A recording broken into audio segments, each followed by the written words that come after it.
Olá pessoal, tudo bem? Grande pergunta que muitos alunos me fazem é: professora, e se eu não souber a qualificação completa do réu para colocar na minha petição inicial?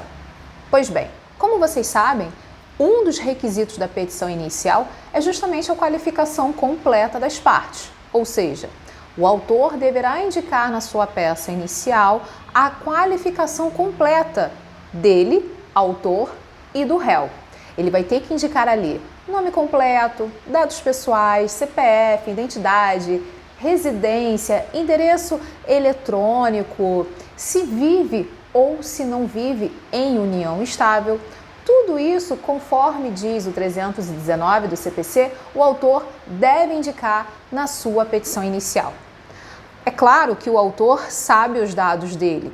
Inclusive, se o autor não colocar a sua qualificação completa, o juiz, inclusive, deve mandar o autor realizar a emenda da inicial sob pena de indeferimento.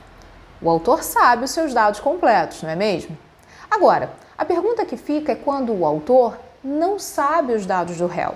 Não tem como o autor saber o CPF do réu, a identidade do réu, se o réu possui ou não possui endereço eletrônico, se o réu vive ou não vive em união estável. Basta pensar que é uma união estável que não foi reconhecida em cartório, tampouco foi declarada existente em razão de uma sentença judicial. Bom, nesse caso, os parágrafos 1º e 2º do artigo 319 do CPC, ele explica como o autor deve proceder. Por quê? O legislador entendeu que não é correto obstaculizar o acesso à justiça para o autor porque ele não sabe os dados completos do réu. Nesse caso, o autor deve indicar na sua petição inicial o que ele sabe sobre o réu.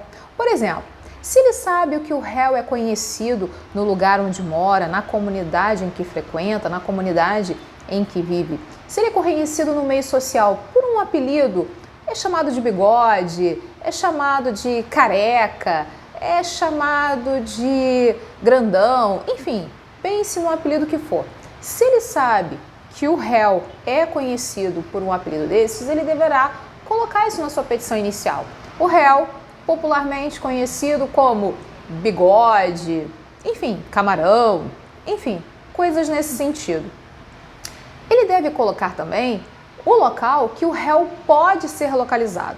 Por exemplo, o réu João, não sei o nome completo, conhecido popularmente pelo apelido de bigode, que pode ser localizado no bar Tô na Boa, localizado na esquina tal, geralmente nos horários após as 17 horas. Enfim, é um exemplo hipotético.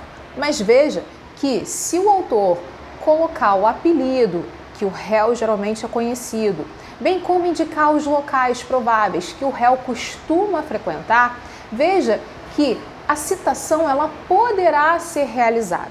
E por isso mesmo, os parágrafos 1º e 2º do 319, eles admitem essa possibilidade de indicação do réu, de indicação da parte. Por quê? Porque isso vai viabilizar, vai permitir a citação do réu. Os citados parágrafos 1º e 2º do 319, eles também afirmam que se o autor não dispuser de meios para saber onde está localizado o réu, para saber dos dados do réu, ele poderá solicitar auxílio ao juízo, o que significa que o autor pode solicitar ali, para fins de acesso à justiça, a expedição de ofícios aos órgãos competentes, Light, SEDAI, concessionárias de serviço público, telefone, telefonia, órgãos públicos, para que indique ali se há ali algum dado que possa ser localizado no endereço do réu.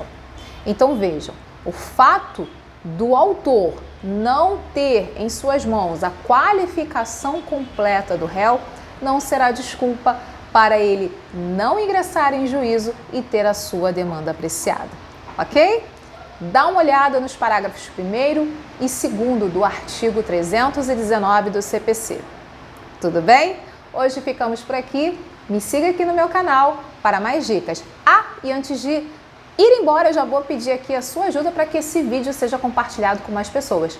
Dá o seu like, aperta o sininho e se inscreva. Até a próxima. Tchau!